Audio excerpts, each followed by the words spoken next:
Hello guys, welcome back to my YouTube channel physics concepts. और आज के इस वीडियो में हम डिस्कस करने वाले हैं अर्थिंग एंड सेफ्टी टॉपिक को। तो चलिए शुरू करते हैं। सबसे पहले इसकी डेफिनेशन हम देख लेते हैं। When a charge body is brought in contact with the earth, its entire charge passes to the ground in the form of momentary current. This process in which a body shares its charges with the earth is called grounding और earthing. तो देखिए, first line में क्या कहा गया है। First line में बताया गया है कि जब भी हम किसी चार्ज बॉडी को कांटेक्ट में लेके आएंगे अर्थ के, तो जितना भी चार्ज उस बॉडी पे अवेलेबल है या प्रेजेंट है वो सारा कहाँ चला जाएगा? ग्राउंड में चला जाएगा। अब देखिए, चार्ज बॉडी कोई भी हो सकती है। चार्ज बॉडी दो तरह की होती हैं, एक है पॉजिटिवली चार्ज बॉडी और दूसरा है नेगेटिवली चार्ज बॉडी। अब पॉजिटिवली चार्ज बॉडी ऑलरेडी मैं आपको बता चुका हूँ कौन सी होती हैं, जिनके ऊपर डेफिशिएंसी होती है इलेक्ट्रॉन्स की कमी होती है। तो इलेक्ट्रॉन्स अगर कम होंगे तो इट मीन्स वहाँ पर पॉजिटिव चार्ज रहेगा, तो इसलिए हम उसको क्या कहते हैं? Positively charge body. दूसरी हमारे पास होती है negatively charge body. Negatively charge body ऐसी होती हैं जिनके ऊपर इलेक्ट्रॉन्स एक्सेस में प्रेजेंट होते हैं। तो इलेक्ट्रॉन्स जब एक्सेस में रहेंगे तो डेफिनेटली वहाँ पर नेगेटिव चार्ज आएगा। सो कोई भी चार्ज बॉडी हम लें, चाहे वो पॉजिटिवली चार्ज बॉडी ले, चाहे वो नेगेटिवली चार्ज बॉडी ले, दोनों में से किसी को भी अगर हम अर्थ के कांटेक्ट में लेके आएंगे तो जो भी चार्ज इन दोनों बॉडीज़ पर प्रेजेंट है वो सारा कहाँ चला जाएगा? ग्राउंड के अंदर चला जाएगा। ठीक है। सो ऐसा process in which a body shares its charges with the earth is called grounding और अर्थिंग। सो ऐसा प्रोसेस जिसमें कि एक बॉडी शेयर करती है अपने चार्जेस को अर्थ के साथ में, उसी को हम ग्राउंडिंग और अर्थिंग कहते हैं। ठीक है, एक बार आप दोबारा समझ लीजिए। जब भी किसी चार्ज बॉडी को, चाहे वो पॉजिटिवली चार्ज बॉडी है या फिर नेगेटिवली चार्ज बॉडी है, हम कांटेक्ट में लेके आएंगे अर्थ के, तो जितना भी चार्ज इन बॉडीज़ पर अवेलेबल है वो कहाँ चला जाएगा? ग्राउंड के अंदर चला जाएगा। सो ऐसा प्रोसेस जिसमें कि कोई बॉडी शेयर करती है अपने चार्जेस को अर्थ के साथ में, उसको हम ग्राउंडिंग या फिर अर्थिंग कहते हैं। ठीक है। अब आप देख लीजिए कि ये हमारे पास दो डायग्राम मैंने बनाए हुए हैं, एक पॉजिटिवली चार्ज बॉडी का है और दूसरा है नेगेटिवली चार्ज बॉडी का। ठीक है, इसको पॉजिटिवली चार्ज ऑब्जेक्ट और नेगेटिवली चार्ज ऑब्जेक्ट भी आप कह सकते हैं। सो आप देखिए, सेकंड ये वाला देखिए, नेगेटिवली चार्ज ऑब्जेक्ट। सो नेगेटिवली चार्ज ऑब्जेक्ट में मैंने आपको बताया क्या होता है? इलेक्ट्रॉन एक्सेस में होते हैं। अगर इलेक्ट्रॉन एक्सेस में होंगे तो इसके ऊपर नेगेटिव चार्ज होगा, राइट। अब मुझे क्या करना है? इस नेगेटिव चार्ज को जो है ग्राउंड के अंदर भेजना है। ठीक है, तो वो मैं कैसे कर सकता हूँ?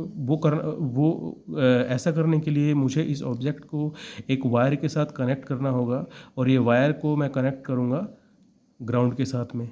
ठीक है, तो इससे होगा क्या? जितना भी नेगेटिव चार्ज इस नेगेटिवली चार्ज ऑब्जेक्ट के ऊपर अवेलेबल है वो इस कनेक्टिंग वायर के थ्रू अर्थ के अंदर चला जाएगा। और ऐसा होने से ये बॉडी कैसी बन जाएगी?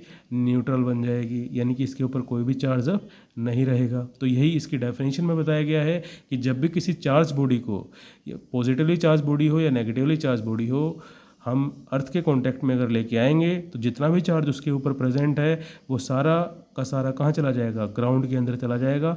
और ऐसा होने से वो बॉडी कैसी बन जाएगी? न्यूट्रल हो जाएगी, यानी कि उसके ऊपर कोई भी चार्ज नहीं रहेगा। ठीक है। सो अब आप देखिए इस जो है फर्स्ट वाला देखिए, आप पॉजिटिवली चार्ज ऑब्जेक्ट देखिए। इसमें क्या होता है? डेफिशिएंसी होती है इलेक्ट्रॉन्स की, यानी कि इसके ऊपर पॉजिटिव चार्ज प्रेजेंट होता है। तो अगर हमें इस पॉजिटिवली चार्ज ऑब्जेक्ट को न्यूट्रल करना है तो सेम ऐसा ही करना, सेम जैसा कि हमने नेगेटिवली चार्ज ऑब्जेक्ट में किया, एक कनेक्टिंग वायर के थ्रू हम इसको कनेक्ट करेंगे अर्थ के साथ। अब होगा क्या? पॉजिटिव चार्ज तो कभी मूव नहीं करेगा, राइट। तो इस केस में नंबर ऑफ इलेक्ट्रॉन्स अर्थ से निकल कर आएंगे और एंटर करेंगे इस ऑब्जेक्ट के अंदर। और ऐसा होने से ये क्या कर देगा? इलेक्ट्रॉन्स जो है इसको कम्प्लीटली न्यूट्रलाइज कर देंगे और ये पॉजिटिवली चार्ज बॉडी भी कैसी बन जाएगी? न्यूट्रल हो जाएगी। ठीक है, क्योंकि प्रोटॉन तो कभी ट्रांसफ़र होते नहीं हैं, हमेशा इलेक्ट्रॉन ही ट्रांसफ़र होते हैं, राइट। इलेक्ट्रॉन का ही ट्रांसफ़र होता है। तो इस केस में क्या होगा? अर्थ से इलेक्ट्रॉन निकल कर इस बॉडी के अंदर आएंगे और ये पॉजिटिवली चार्ज बॉडी कैसी हो जाएगी? कम्प्लीटली न्यूट्रल हो जाएगी, राइट। सो ऐसा देखिए, हमने इसको अर्थिंग ही क्यों की है? इन दोनों ही ऑब्जेक्ट की न्यूट्रल करने के लिए। तो ऐसा हमने इसलिए किया है, ये डायग्राम मैंने यहाँ पर बनाया हुआ है। अर्थ जो होती है ये, इसका साइज़ बहुत ही ज़्यादा बड़ा होता है और अर्थ के ऊपर millions and millions electron, protons and neutrons present है। ठीक है, अब इसको मैं देखिए रिलेट करता हूँ एक दूसरे एग्जांपल के साथ में, जैसे समुद्र है, तो समुद्र के अंदर बहुत ही ज़्यादा जो है बहुत ही ज़्यादा क्वांटिटी में पानी अवेलेबल है। अब समुद्र से चाहे आप कितना भी पानी निकाल लो, 10 बकेट्स, 50 बकेट्स, 100 बकेट्स, 1000 बकेट्स, ठीक है, तो उसके लेवल में कोई भी फ़र्क नहीं आएगा, चाहे आप कितना भी पानी निकालिए, ठीक है, क्योंकि पानी की क्वांटिटी बहुत ही ज़्यादा है, राइट। और चाहे उल्टा आप कितना ही पानी उसके अंदर डाल दो, चाहे 10 बकेट्स डाल दो, 100, 500, 1000, कितना ही पानी उसके अंदर आप डालिए, फिर भी उसके लेवल में कोई फ़र्क नहीं आएगा, ठीक है। तो सेम ऐसा ही यहाँ पर है, जो अर्थ है इसके ऊपर मिलियंस एंड मिलियंस इलेक्ट्रॉन्स हैं, मिलियंस एंड मिलियंस प्रोटॉन्स और न्यूट्रॉन्स प्रेजेंट है, राइट। अगर हम किसी भी पॉजिटिवली चार्ज बॉडी को इसके साथ कनेक्ट करते हैं, ठीक है, अर्थ के कांटेक्ट में अगर किसी भी पॉजिटिवली चार्ज बॉडी को हम लेकर आते हैं, तो उस केस में मैंने आपको बताया कि अर्थ क्या करती है, इलेक्ट्रॉन को जो है ट्रांसफ़र करती है उस पॉजिटिवली चार्ज बॉडी के अंदर। जैसे कि मैंने आपको डायग्राम में बताया था, पॉजिटिवली चार्ज ऑब्जेक्ट के अंदर अर्थ से इलेक्ट्रॉन जो है एंटर करते हैं, और उसके बाद ये कंप्लीट क्या हो जाती है, न्यूट्रल हो जाती है। तो इस केस में क्या है, अर्थ ने इलेक्ट्रॉन दिए हैं। अब ऐसा तो नहीं हो गया कि इसने इलेक्ट्रॉन दिए और अर्थ के ऊपर पॉजिटिव चार्ज आ गया, बिल्कुल भी नहीं। या फिर दूसरा जो केस है नेगेटिवली चार्ज ऑब्जेक्ट का, इसमें क्या है, जितने भी नंबर ऑफ इलेक्ट्रॉन्स है एक्सेस में, वो सारे इस वायर के थ्रू कहाँ जा रहे हैं, अर्थ के अंदर जा रहे हैं। तो इस केस में भी ऐसा नहीं हुआ कि अर्थ के ऊपर नेगेटिव चार्ज आ गया हो, ठीक है। तो सेम जैसे कि मैंने आपको बताया है समुद्र का एग्जांपल, कि आप कितना ही पानी डाल दीजिए और कितना ही पानी निकाल लीजिए, उसके लेवल में कोई भी फ़र्क नहीं आता है, क्योंकि उसमें वाटर की क्वांटिटी बहुत ही ज़्यादा है। सेम ऐसे ही जो अर्थ है, चाहे आप उसमें कितना ही चार्ज आप दे दीजिए, उसको कितने ही इलेक्ट्रॉन्स आप ट्रांसफ़र करा दीजिए, या कितने ही इलेक्ट्रॉन्स, प्रोटॉन्स, न्यूट्रॉन्स आप निकाल लीजिए, उसके जो है उसके ऊपर कोई भी चार्ज नहीं आएगा, क्योंकि वहाँ पर मिलियंस एंड मिलियंस जो है इलेक्ट्रॉन्स, प्रोटॉन्स प्रेजेंट है ऑलरेडी, ठीक है। तो इसी वजह से अर्थ को क्या कहते हैं, हम न्यूट्रल ऑब्जेक्ट कहते हैं। अब एक बार मैं आपको दोबारा समझा देता हूँ इस टॉपिक को। जब भी देखिए इसमें क्या बताया गया है, जब भी किसी चार्ज बॉडी को अर्थ के कांटेक्ट में लेकर हम आएंगे, तो जो भी चार्ज अवेलेबल है उन बॉडीज़ पर, पॉजिटिवली चार्ज बॉडी और नेगेटिवली चार्ज बॉडी, वो कहाँ चला जाएगा, अर्थ के अंदर चला जाएगा, ठीक है। अब ऐसा प्रोसेस जिसमें कि एक बॉडी शेयर करती है अपने चार्जेस को अर्थ के साथ, उसको हम ग्राउंडिंग या अर्थिंग कहते हैं, राइट।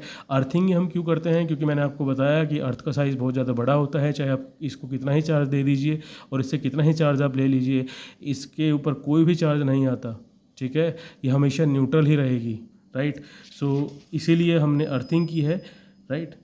एंड इसके कुछ एग्जांपल्स हैं, मैं बताया तो हूँ एप्लीकेशंस, जैसे कि घरों के अंदर में अर्थिंग की जाती है। उसका मेन रीज़न क्या है, जितने भी इलेक्ट्रिक अप्लाइंसेस हैं, इलेक्ट्रिक मशीन्स हैं, सो सभी मेटल्स की होती हैं। तो अगर उनके ऊपर कभी भी एक्सेस में अगर चार्ज आ जाता है, कोई भी मान लीजिए एक्सेस में इलेक्ट्रॉन्स आ गए हैं, सो उससे क्या होता है कि शॉक लगने का खतरा रहता है, इलेक्ट्रिक शॉक लगने का खतरा रहता है, क्योंकि हम सब क्या हैं, कंडक्टर्स हैं ना, हमारे अंदर से इलेक्ट्रिक चार्जेस फ्लो हो सकते हैं easily. So that's why earthing की जाती है, ताकि जितना भी कोई भी अगर एक्स्ट्रा चार्ज आ जाता है किसी भी मेटल सरफेस के, किसी भी इलेक्ट्रिक अप्लाइंसेस के, सो वो कहाँ चला जाए, अर्थ के अंदर चला जाए, ठीक है। और अर्थ मैंने आपको बताया, चाहे इसे कितना ही चार्ज आप दे दीजिए, ये कंप्लीट क्या रहेगी, न्यूट्रल रहेगी, ठीक है। तो ये आपका आज का टॉपिक था अर्थिंग एंड सेफ्टी का। तो ये मैंने कंप्लीट आपको समझा दिया है, इसको एक बार आप देख लीजिएगा, पढ़ लीजिएगा। नेक्स्ट वीडियो में मैं आपको इलेक्ट्रोस्टैटिक इंडक्शन के बारे में बताऊंगा। आज के लिए इतना ही। Thank you for watching my video. Like, share and subscribe. Thank you.